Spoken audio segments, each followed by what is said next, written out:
Hi friends, welcome back to my channel. ముందుగా అయితే అందరికి నమస్కారం అండి. ఆంధ్రప్రదేశ్ రాష్ట్ర ప్రభుత్వంలో అయితే జూన్ మంత్కు సంబంధించి కొన్ని పథకాలు అనేవి ప్రారంభం కాబోతున్నాయండి. అదేవిధంగా జూన్ 12వ తేదీన ఒక పథకం కూడా ప్రారంభం అయింది. అదేవిధంగా జూన్ 12వ తేదీన కొత్త పింఛన్లు అనేవి పంపిణీ చేయాల్సి ఉన్నిందండి. సో కొన్ని కారణాల వల్ల అయితే ఆ పింఛన్లు పంపిణీ చేయడం వాయిదా వేయడం జరిగింది. సో మళ్ళీ ఎప్పుడు తిరిగి పంపిణీ చేస్తారు అనే విషయం నేను చెప్తానండి. అదేవిధంగా జూన్ మంత్కి సంబంధించి ప్రారంభమయ్యే పథకాల లిస్ట్ వన్ బై వన్ అయితే నేను ఈ వీడియోలో మీకు ఎక్స్ప్లెయిన్ చేద్దామని వీడియో చేస్తున్నాను. అంతకంటే ముందు మన ఛానల్ ఎవరైనా ఫస్ట్ టైం విజిట్ చేస్తుంటే ఛానల్ చూసి కంటెంట్ నచ్చినట్లయితే ప్లీజ్ సబ్స్క్రైబ్ చేసి మాకు సపోర్ట్ చేయండి. ఆంధ్రప్రదేశ్ నుంచి వచ్చే లేటెస్ట్ ఇన్ఫర్మేషన్ అప్డేట్స్ మీరు మిస్ అవ్వకుండా ఉండాలంటే మన ఛానల్ని రెగ్యులర్గా ఫాలో చేయండి. సో ఇక లేట్ చేయకుండా అయితే డైరెక్ట్గా అయితే వీడియోలోకి వెళ్ళిపోదామండి. సో ముందుగా చూసుకున్నట్లయితే ఆంధ్రప్రదేశ్ రాష్ట్ర ప్రభుత్వంలో ఎవరైతే విద్యార్థులు 1వ తరగతి నుంచి 12వ తరగతి వరకు చదువుతున్నారో సో వాళ్ళకి కనుక 75% అటెండెన్స్ కనుక ఉన్నట్లయితే జూన్ 12వ తేదీ నుంచి తల్లికి వందనం అనేది వాళ్ళ బ్యాంక్ ఖాతాలో జమ అవుతుందండి. సో సీఎం చంద్రబాబు నాయుడు గారు అయితే జూన్ 12వ తేదీన అమౌంట్ అనేది విడుదల చేయడం జరిగింది తల్లుల ఖాతాలకైతే. సో మీకు క్లారిటీగా అయితే అర్థమైంది అనుకుంటున్నాను. సో అదేవిధంగా 13,000 ఎందుకు పడుతుంది, 2,000 ఎందుకు కట్ చేసుకున్నారు అనే విషయానికి కనుక వచ్చినట్లయితే సో 2,000 అనేది స్కూల్స్ అలానే కాలేజెస్ మెయింటెనెన్స్ కోసం, అంటే పరిశుభ్రతగా ఉంచుకోవడానికి ఏమైనా ప్రాబ్లమ్స్ ఉంటే వాటిని సరిచేసుకోవడానికి అయితే ప్రతి విద్యార్థి నుంచి అయితే 2,000 అనేది కట్ చేయడం జరిగిందండి. సో మీకు క్లారిటీగా అయితే అర్థమైంది అనుకుంటున్నాను ఈ అమౌంట్ ఎందుకు కట్ చేశారు అనే విషయంపై అయితే. సో ఈ విధంగా 75% అటెండెన్స్ ఉన్న ప్రతి విద్యార్థికి 13,000 అనేది వాళ్ళ బ్యాంక్ ఖాతాల్లో 12వ తేదీ నుంచి అయితే జమ అవ్వడం జరుగుతుందండి. సపోజ్ ఇద్దరు కనుక ఉన్నట్లయితే వాళ్ళకి 26,000, ముగ్గురు ఉంటే 39,000. సో ఈ విధంగా అయితే వాళ్ళ బ్యాంక్ ఖాతాల్లో తల్లుల ఖాతాల్లో అయితే జమ అవ్వడం జరుగుతుంది. సో ఇదేనండి తల్లికి వందనం ఫస్ట్ పథకం అయితే జూన్ 12వ తేదీ నుంచి ప్రారంభం అయింది. సో అదేవిధంగా సెకండ్ అప్డేట్ చూసుకున్నట్లయితే ఏపీ రాష్ట్ర ప్రభుత్వంలో జూన్ 12వ తేదీన ఈ పథకం ప్రారంభం కావాల్సి ఉన్నిందండి.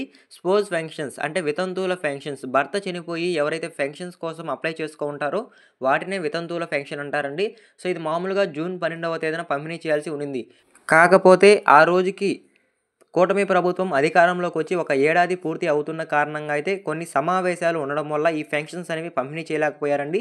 అదేవిధంగా జూన్ 12వ తేదీన తల్లికి వందనం పథకం కూడా వేయడం ద్వారా అయితే ఈ పథకాన్ని అయితే అమలు చేయలేకపోయారు. సో అదేనండి ముఖ్య కారణం చూసుకున్నట్లయితే. మళ్ళీ తిరిగి ఎప్పుడు ఈ స్పోజ్ ఫెన్షన్స్ పంపిణీ చేస్తారు అనే విషయానికి కనుక వచ్చినట్లయితే ఈ మంత్ ఎండింగ్లో అయినా సరే ఈ స్పోజ్ ఫెన్షన్స్ కింద అర్హులందరికీ మొత్తంగా 71,380 మంది అయితే ఈ స్పోజ్ ఫెన్షన్స్కి అర్హులుగా గుర్తించడం జరిగింది. సో ఈ మంత్ ఎండింగ్లో అయినా సరే వాళ్ళకి 4,000 ఫెన్షన్ అనేది పంపిణీ చేయడం జరుగుతుంది.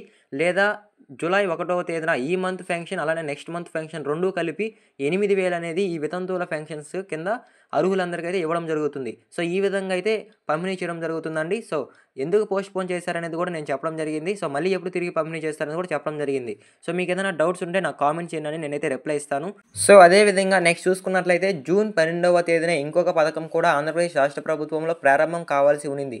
సో నేను ఇప్పుడు చెప్పిన కారణాల వల్ల, అంటే తల్లికి వందనం అమౌంట్ జమ చేయడం వల్ల అలానే ప్రభుత్వం అధికారంలోకి వచ్చి ఒక ఏడాది పూర్తి కావడం వల్ల అయితే ఈ పథకాన్ని కూడా ప్రారంభించలేకపోయారు. ఆ పథకం ఏంటంటే గృహ నిర్మాణాలు అలానే గృహ ప్రవేశాలు. సో నారా లోకేష్ గారు అయితే 3.50 లక్షల మందికి కొత్త ఇల్లు పంపిణీ చేస్తామని చెప్పడం జరిగింది. సో ఇల్లు కట్టుకోవడానికి ఆప్షన్ ఇస్తామని చెప్పడం జరిగింది.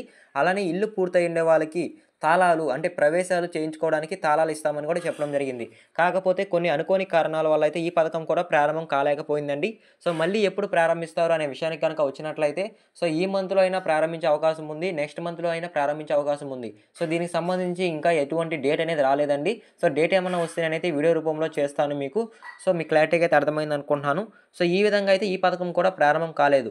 సో ఒకవేళ కనుక ఈ పథకం ప్రారంభమై ఉంటే 3,50,000 మందికి ఇల్లు పంపిణీ అనేది చేసేవాళ్ళండి నారా లోకేష్ గారు అయితే. అలానే కొంచెం అసంపూర్తిగా ఇల్లు నిర్మాణం అయి ఉంటే వాటిని కూడా ప్రారంభించే అవకాశం ఉందని అయితే చెప్పడం జరిగింది. కాకపోతే ఈ పథకం అనేది ప్రారంభం కాలేదు. సో అదేవిధంగా నెక్స్ట్ అప్డేట్ చూసుకున్నట్లయితే జూన్ 20వ తేదీన అన్నదాత సుఖీభవ అమౌంట్ అనేది 5,000 మొదటి విడత కింద జమ చేస్తామని అయితే ఆంధ్రప్రదేశ్ రాష్ట్ర ప్రభుత్వం సీఎం చంద్రబాబు నాయుడు గారు అయితే తెలియజేయడం జరిగిందండి. సో ఎవరైతే అర్హులుగా ఉంటారో అన్నదాత సుఖీభవకి సో వాళ్ళందరికీ రైతు భరోసా కింద మొదటి పేమెంట్ కింద అయితే 5,000 అనేది జమ చేస్తామని చెప్పడం జరిగింది. సో పీఎం కిసాన్ ఎప్పుడైతే జమ చేస్తారో 20వ ఇన్స్టాల్మెంట్, సో అఫీషియల్ డేట్ కూడా రావడం జరిగిందండి పీఎం కిసాన్కి సంబంధించి. సో ఈ నెల 20వ తేదీన 20th ఇన్స్టాల్మెంట్ 2,000 అనేది జమ చేస్తామని చెప్పడం జరిగింది. సో ఆ 2,000తో పాటు అన్నదాత సుఖీభవ కింద 5,000 కలిపి మొత్తంగా 7,000 మొదటి విడత కింద అయితే రైతుల ఖాతాలో జమ అయ్యే అవకాశం ఉందండి. సో దానికి సంబంధించి నేను రీసెంట్‌గా ఒక వీడియో కూడా చేయడం జరిగింది. సో అథెంటికేషన్ అనేది చేయించుకొని ఉంటేనే మీకు అన్నదాత సుఖీభవ కింద నిధులనేవి జమ కావడం జరుగుతుంది. కాబట్టి అథెంటికేషన్ అనేది మీ సేవా కేంద్రాల్లో అయితే చేస్తున్నారండి. సో అక్కడికెళ్ళి మీరు వేయాల్సి ఉంటుంది. అన్నదాత సుఖీభవకి అర్హులుగా ఉండాలి అంటే. సో ఒకసారి వెళ్లి రండండి. నేనైతే వీడియో కూడా చేస్తున్నాను. ఒకసారి చూడండి. సో అదే విధంగా అన్నదాత సుఖీభవ స్టేటస్ అనేది మీ మొబైల్‌లోనే మీరైతే తెలుసుకోవచ్చండి. సో ఎలా అంటే అన్నదాత సుఖీభవ .com ఓపెన్ చేసి చెక్ స్టేటస్ అని ఉంటుంది. సో దానిపైన క్లిక్ చేసుకున్నట్లయితే మీ ఆధార్ కార్డ్ నెంబర్ అనేది అడుగుతుంది. మీరు అన్నదాత సుఖీభవకి ఎటువంటి ఆధార్ కార్డ్ ఇచ్చుంటారో ఆధార్ కార్డ్ ఎంటర్ చేసి పక్కనే క్యాప్చా అయితే ఉంటుంది. ఆ క్యాప్చా ఎంటర్ చేసినట్లయితే మీ యొక్క డీటెయిల్స్ అనేవి రావడం జరుగుతుంది. ఎంఆర్ఓ అప్రూవల్ గనక ఉండినట్లయితే లేదా సక్సెస్ అని ఉండినట్లయితే మీకు అన్నదాత సుఖీభవ కింద నిధులనేవి జమ అవుతాయండి. ఖచ్చితంగా అయితే ఒకసారి చెక్ చేసుకోండి మీ మొబైల్‌లోనే అయితే. సో అదే విధంగా నెక్స్ట్ అప్డేట్ చూసుకున్నట్లయితే ఏపీ రాష్ట్ర ప్రభుత్వంలో కొత్త రేషన్ కార్డుల పంపిణీ అండి. సో కొత్త రేషన్ కార్డుల కొరకు రీసెంట్‌గా అయితే చాలామంది దరఖాస్తులు అనేవి చేసుకోవడం జరిగింది. సో వాళ్ళైతే ఎదురు చూస్తున్నారండి కొత్త రేషన్ కార్డులు ఎప్పుడు వస్తాయని అయితే. సో ఈ మంత్‌లోనే కొత్త రేషన్ కార్డులు స్మార్ట్ రేషన్ కార్డులని పంపిణీ చేస్తామని అయితే ఏపీ రాష్ట్ర ప్రభుత్వం అలానే మంత్రి నాదెళ్ల మనోహర్ గారు అయితే తెలియజేయడం జరిగిందండి. సో అవి ఎప్పుడు పంపిణీ చేస్తారనేది ఇంకా కరెక్ట్ డేట్ అనేది రాలేదు. ఈ మంత్ ఎండింగ్ లోపల అయితే పంపిణీ చేస్తామని చెప్పడం జరిగింది.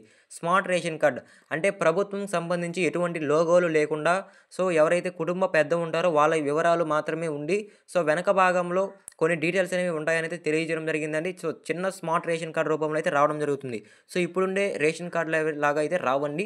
సో ఈ మంత్లో అనేది ఈ రేషన్ కార్డులను పంపిణీ చేయడం జరుగుతుంది. సో మీకు క్లారిటీగా అయితే అర్థమైంది అనుకుంటున్నానండి. సో ఇదేనండి ఆంధ్రప్రదేశ్ రాష్ట్రంలో ప్రారంభమయ్యే పథకాల లిస్ట్ అనేది. సో ఈ విధంగా అయితే లిస్ట్ ఉందండి. సో ఆల్రెడీ ఒక పథకం అనేది ప్రారంభం అయిపోయింది. తల్లికి వందనం పథకం అయితే. సో దీనివల్ల అయితే 2 పథకాలు అనేవి ఆగిపోవడం జరిగిందండి. సో అవి ఎప్పుడు ప్రారంభిస్తారనే దానిపై కూడా నేను చెప్పడం జరిగింది. సో స్పోర్ట్స్ పెన్షన్స్ అయితే ఈ మంత్లో అయినా లేదా నెక్స్ట్ మంత్లో అయినా 2 పేమెంట్లు పంపిణీ చేసే అవకాశం అయితే ఉందండి.